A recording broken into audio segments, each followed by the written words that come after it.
So the next part of that question is the finished concrete floors instead of flooring. I guess they would mean LVP or just hardwood floors. Yeah, if I could ever convince anyone to not do something, it would be to do raw concrete in their home. Mm-hmm. It looks cool. I know everybody wants it. Like, we even had this in a home that we previously owned, and it does look cool, and it's pretty resilient, right? It's concrete. Mm-hmm.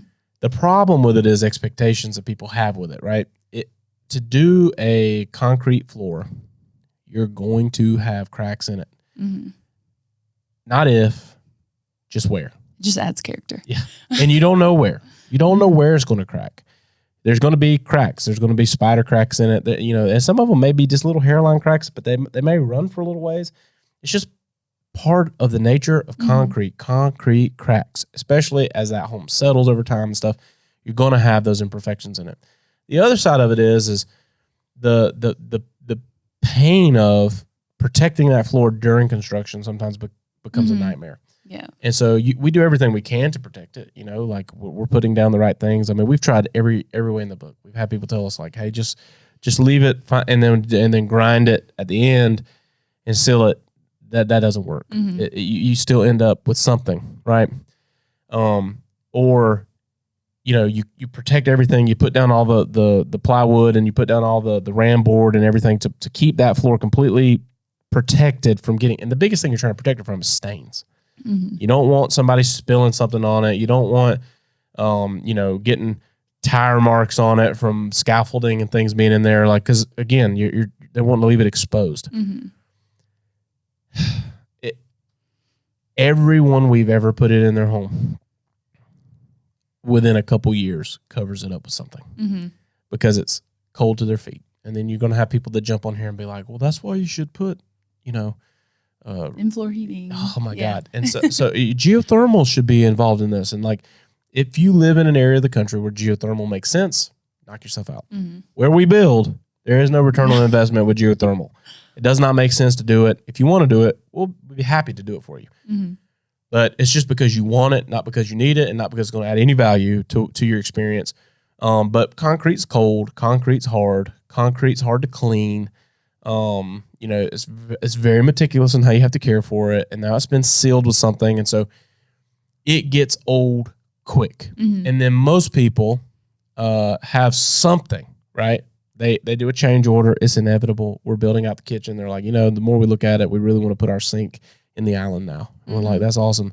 I have to now saw out your concrete floor and put pipes in the ground to get it there. And like, so you're in a whole new world. And it's inevitable. If they're going to do an exposed concrete floor, they're going to change their mind on something, or something's happening in the process to where now there's damage. Mm-hmm. So now you're trying to figure that whole piece out. Now, it just keeps adding elements of cost. And you're like, well, we could come in and we can skim the whole floor out, or we could do this, or we could apply these finishes to it. And like, you can do so many things. You could put epoxies down, and you can marble them, and you can stain them, and you can acid wash them. And they're like, you can do an abundance of things with concrete floors, but in my opinion, they are a fad. And I don't know people in their home where they're like, I love that we did this. Yeah. And not to say that there's not people. Mm-hmm. I'm sure there are some people that are like, this is the best decision we ever made, but they're few and far between. And again, we get more calls back asking if we could come in and put LVP in their house 6 months to a year later than anything else that we do. Yeah.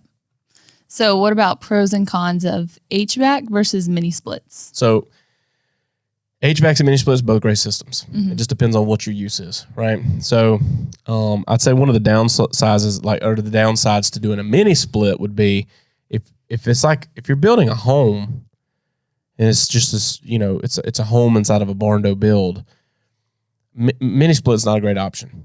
Yeah. Because there's things that you're not thinking about. It is cool that you could climate control each zone of your house, but you also have to have the outside unit. And so you end up with these things like stacked around the property, and they're like, oh my God, I didn't think about this. So in my opinion, if you're building a home to live in, you should put central in, because it's going to be more efficient. Number two, we always are doing like dual zones inside of our homes, even if they're single story, because of the way we build with our trusses and these big ceilings. Like, you end up with a dual zone, even with a traditional HVAC system. So you're kind of controlling some of that in and of itself already. Where mini splits really come in handy are like, hey, we want to have the potential to heat and cool our garage. Okay, yeah. So we'll install a mini split, or they've got a bonus room. Okay, let's put a mini split. We're not using this room all the time. Okay, let's put a mini split. That makes sense. But to just say, hey, we're going to do our whole home with mini splits because somebody said it was a great idea. Yeah. It's not a great idea. I would highly recommend you don't do that. Yeah. All right. So the last part of this question is the pros and cons to open to the roof or finish 9-foot ceilings. So I know we've done both. So yeah. So like in our main living areas, I would say open that bad boy up. I mean, that's your wow factor, you know. And again, because of the way we're taking extra steps to insulate, it's not like it's going to be something you need fans and you need good insulation and it'll be comfortable and it's not going to burn your utility bill up. I'm going to apply this to like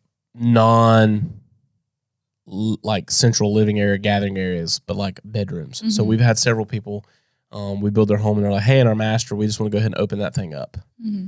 What are pros and cons to that? All right. Pros are you got a cool ceiling.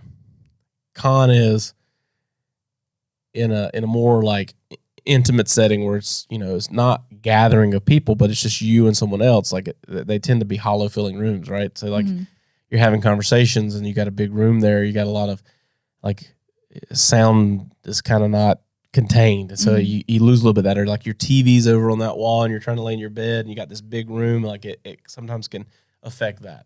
Okay. The other side of that is this. Somewhere, because we're building on a slab, we've got to incorporate your HVAC. So if you had 9-foot ceilings there, your vents would be conveniently located throughout the room. If you're building fully open ceilings, chances are we're having to come out of a wall. And again, it may be on the opposite side. Not to say that it won't force air into the room and cool it. It's just those are things you have to think about. Like, are you a hot sleeper? If that's the case, I wouldn't recommend it at all. You know, but it's going to cost more. You know, so I would say pros and cons of that would be, you know, a con to having a 9-foot ceiling is it makes the space feel smaller. So, you know, again, like we have a line of products called SFH. And, you know, it's wood truss. It's designed to be able to build the space on a budget. So if, you know, you can't afford to build exactly what you wanted, but the space is important and you have this budget, we do have a line of SFH to where we can come in and build it with wood trusses and give you the low ceilings throughout, give you the living space you need, meet those minimum necessities for your family. But you lose out on some of that grandeur. You know, it makes the room feel smaller.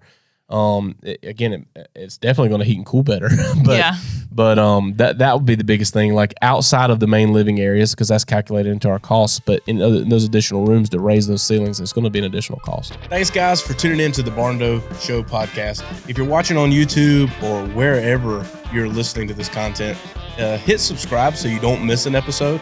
And then be sure to check us out on all of our social media platforms at the Barndo Co. Super simple to find us. And then when you're ready to dive in a little more, maybe look around some of our available floor plan options or take a look at the gallery of our work, or maybe you're ready to connect with our team and explore what it looks like to build your dream barndominium, you can visit us online at thebarndoco.com.